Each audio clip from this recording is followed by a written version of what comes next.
we go. All right, I am so excited to be here with our professors, our faculty from the Department of Finance and Economics. Very excited to be joined by Professor John Moore, Professor Mike Rinkus, Professor Luis August, Professor Bill Greshik, and Professor Stephen Schulte.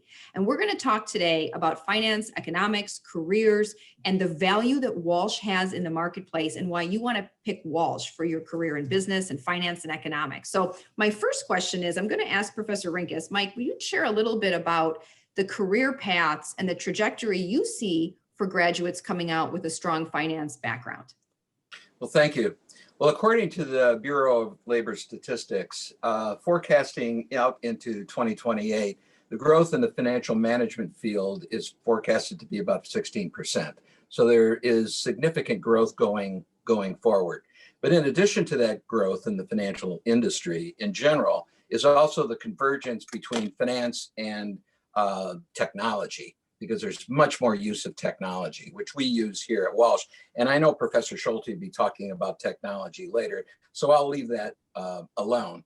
But one of the core principles, obviously, to start is Excel. But there's much more sophisticated technology that Walsh has as well.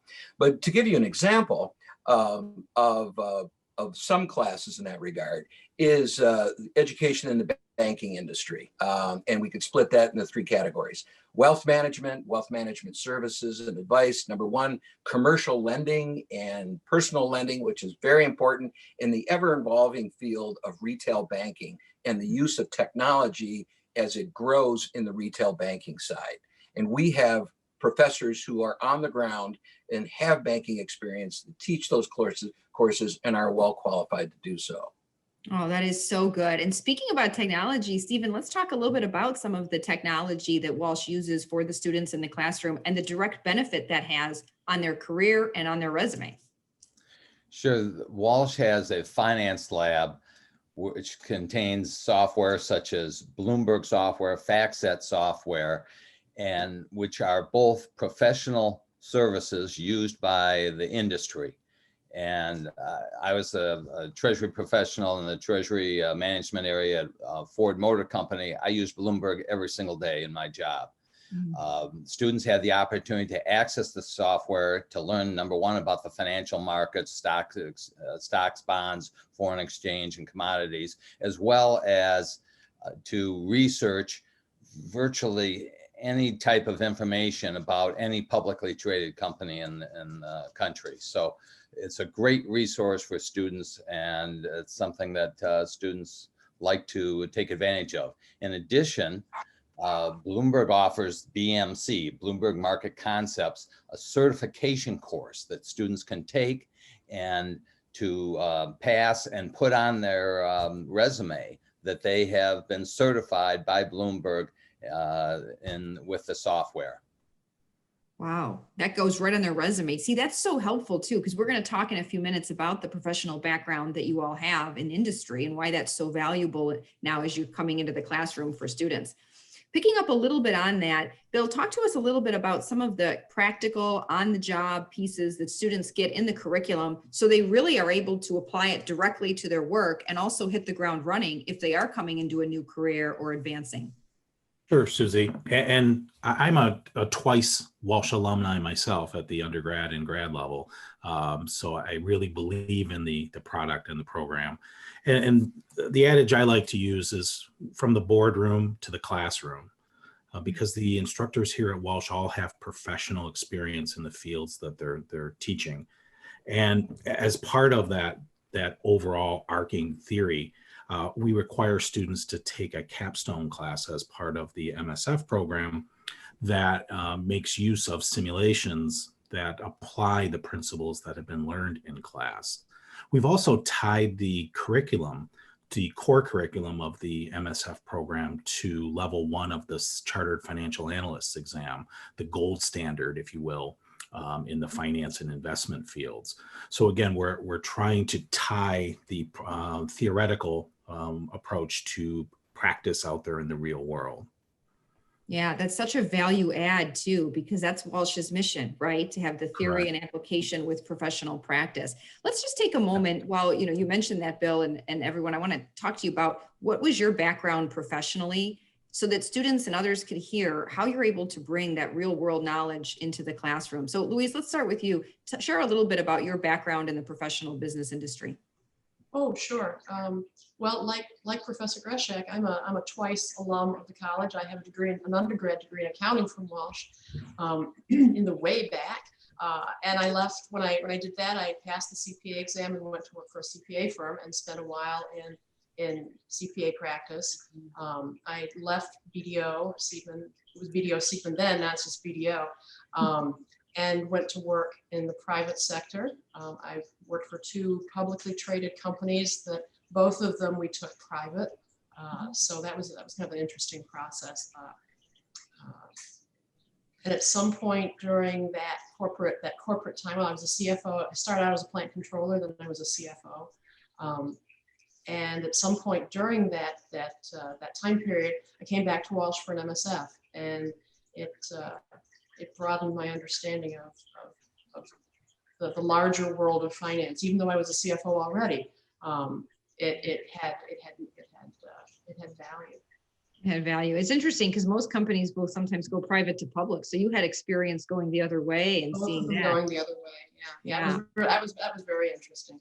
And Wow. at some point I decided, Walsh asked me, would I teach a class? And I said, yeah, sure. Okay.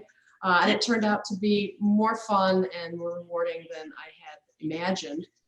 So when I had the opportunity to go full time some years later, it was kind of a second career. It was no brainer to be able to do this full time. So awesome. That's so great. So John, tell us a little bit about your journey professionally. Well, thanks, Susie. I actually got my start. I graduated from the University of Notre Dame and went into public accounting, much like Louise, and worked for Coopers and Lybrand. I eventually worked my way into the private sector. I was an assistant controller and then a controller for both private and public companies, and I had a tremendous career opportunity to become a chief financial officer for the largest industrial commercial real estate developer early on in my career. And the accounting background was good. The world of finance was absolutely fascinating. And I've spent the majority of the last 30 years as a CFO within primarily the commercial real estate industry. I had a midlife crisis and went back and got a doctorate degree, past mid-career probably. But so I have backgrounds in accounting, in finance. My doctorate's actually in business and economic history.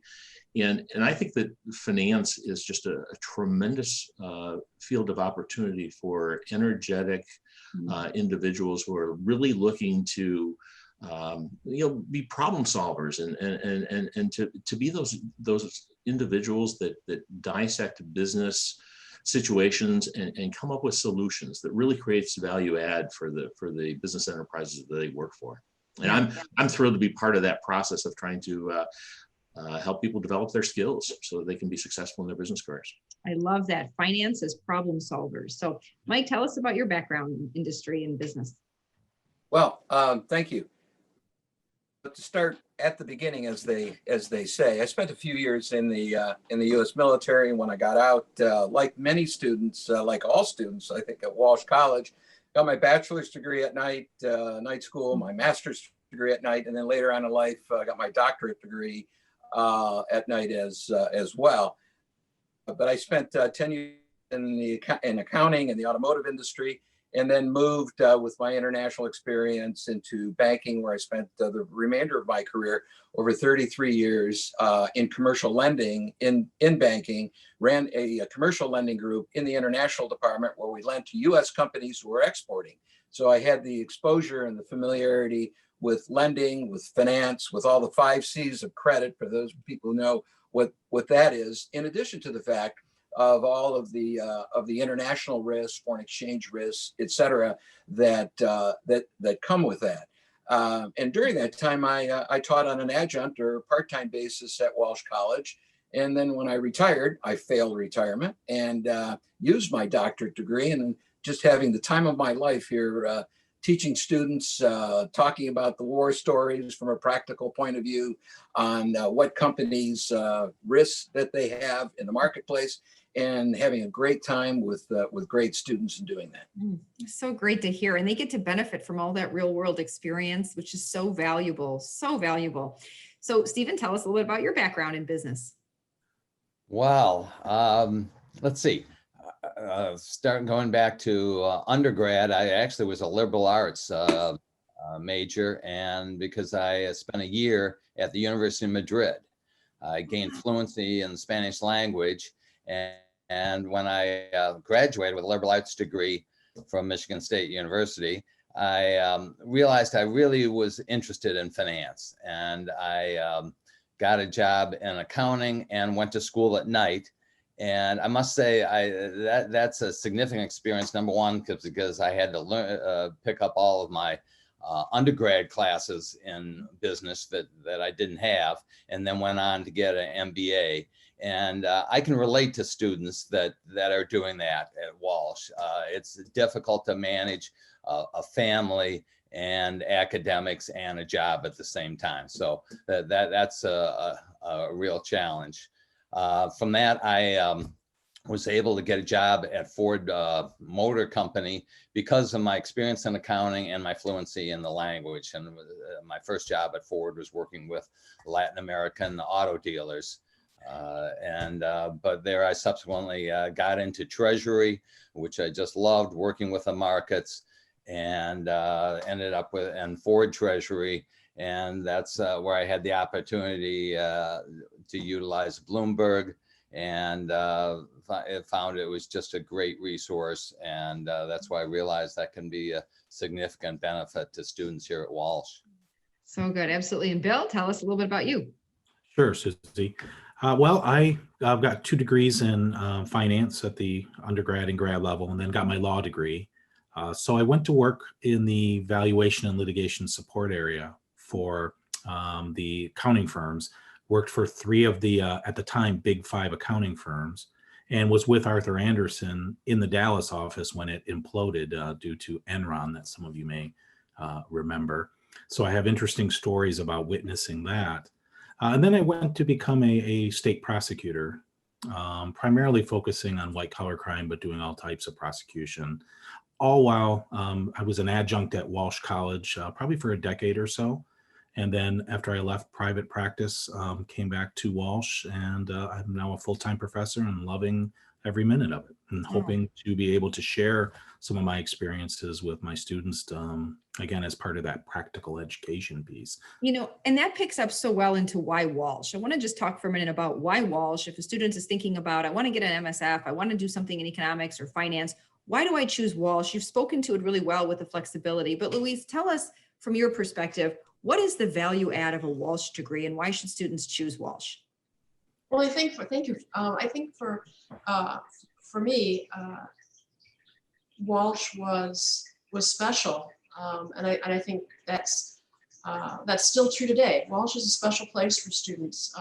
Your faculty, all of us here, have been adjunct instructors, and many of us are, and the adjunct instructors are Walsh grads. We know what it's like to be a Walsh student. Bill and I were both twice a Walsh student. I've been there, kind of been there, done that, and got the t-shirt. I wish I was wearing a Walsh t-shirt so I could show you that. We know what it's like, as Steve said, we know what it's like to go to school in the evening when you have, home and family and work and, balancing multiple claims on your time. So you have a sympathetic faculty, I think. We know who you are because we were you. And we've gone on to do other things. I think great things. I mean, I look at my fellow faculty and think, wow, what great company I'm in. And I think Walsh is special because of that. We all know each other and like each other and get along, and you'll see that we like each other. We like what we do. I think one of the things we offer is that personal touch. We know who you are, you know who we are. Small class size. If you're in my class, I will know who you are. I will know your name. I will know your face. And hopefully you'll know who I am too. It's not just some, stodgy old professor. Well, some of us might be stodgy. I'm certainly not. We're not just stodgy casual professors and you get taught by a TA. You know, we don't have teaching assistants. This is it. You get me. And hopefully we'll be back in the classroom one day, but Zoom is almost as good as being there. So, you know, I'm coming to you live from my dining room. It's a good place to be, Walsh. It has that personal touch. You know who people are, and people know who you know who we are, and we know who you are. Yeah, no, I love that, because that personal value add is really the premium. I mean, it's such a premium in higher ed, and such a premium for developing networks, for getting mentoring from faculty. I can't tell you how many times students have said, it's the faculty that made the difference. I just talked to an alum the other day from the accounting program, and she just raved about the faculty. And when you talk to alumni, and even students who are about to graduate, it is a story they tell about the relationship with their faculty that makes the whole difference in their lives. And that's why Walsh is such a special place, because that relationship between student and faculty is front and center. Faculty are doing research and scholarship so that they can stay current and bring all that in, but their primary duty is to teach and to be with the students. And that's so important. Now, speaking of teaching, I think when we think about what is the outcome of all the teaching, what is the outcome of the learning, John, talk to us about the 4 PLOs, which are program learning outcomes, and how that really magnifies and elevates the Walsh mission. Well, thanks, Susie. I think it really starts with the fact that all of the Walsh faculty, you know, the folks that are here right now, as well as the rest of our adjunct faculty, we've been in the real world, so we know what a career in finance, what it takes to be successful. We've been there on really good days and really challenging days, and the field itself is challenging. So it's our responsibility to make sure that students who want to invest in a Walsh finance degree are well prepared to be extremely successful and extremely valuable to their employers. So we have 4 program learning objectives that we harp upon in order to prepare students to be experts in their field. The first level is the technical skills. So in the world of finance, time value of money principles, the ability to budget, to understand what costs of capital are, to be able to whiz through a financial calculator and Excel spreadsheet when called upon. All those things are those technical abilities that you have to be able to show them and demonstrate them at a moment's notice. The second pillar learning objective for the program is critical thinking. I think I mentioned before, we're problem solvers. So if you really want to be good at the field, you have to be able to dissect information in front of you and make some sense out of it. And the value that you bring professionally is the fact that you're bringing a solution and you can back it up with well-reasoned thought. The third pillar is actually research, not in the sense of academic research, but I think Steve talked about this before when you talk about the finance lab and you talk about Bloomberg and some of the other information sources. As professionals, we need to know where to get good information, good objective information that we can incorporate into those solutions that we create. And the last pillar, I think we can all speak to this, is you can have a great idea, but if you can't communicate it effectively to your audience, that idea can just, end up dying on the vine. So we are very serious about the fact that we have to equip our students with the ability to visually and present a solid case or a solid recommendation. They also have to be able to be comfortable in a boardroom with people staring at them who make pretty good money and have a lot of experience. They have to have the ability to show up in that boardroom and give a solid presentation that all those important people at that table walk away saying, that was a great presentation and that's helped our company out. And if we can do our job well, our graduates will do quite well in their careers. Oh, that's wonderful. I always think about that. Like our alumni, our mission is realized when our alumni and our graduates are out there in the field working it and living it. And that's because of all of you. So thank you so much, John and Louise and Bill and Mike and Steve, for joining today, for talking about why Walsh. If you're listening to this and you're in the program and you might have stopped out or you're thinking about coming in, now's really the time. We're seeing professionals go all in on their education, on their professional development. The world is changing. Mike alluded to technology and finance, and that's why you want to come to a program like Walsh that has its finger on the pulse with the labs, the finance labs, the Bloomberg certification, the faculty that have been out there in the world that bring you that experience, because now is the time that we need to like plant and we need to harvest and we need to get ready for the next generation. We need to get ready for the next decade. So thank you so much for joining us today and for sharing your wisdom and your insight and your love of Walsh and the students. Thank you.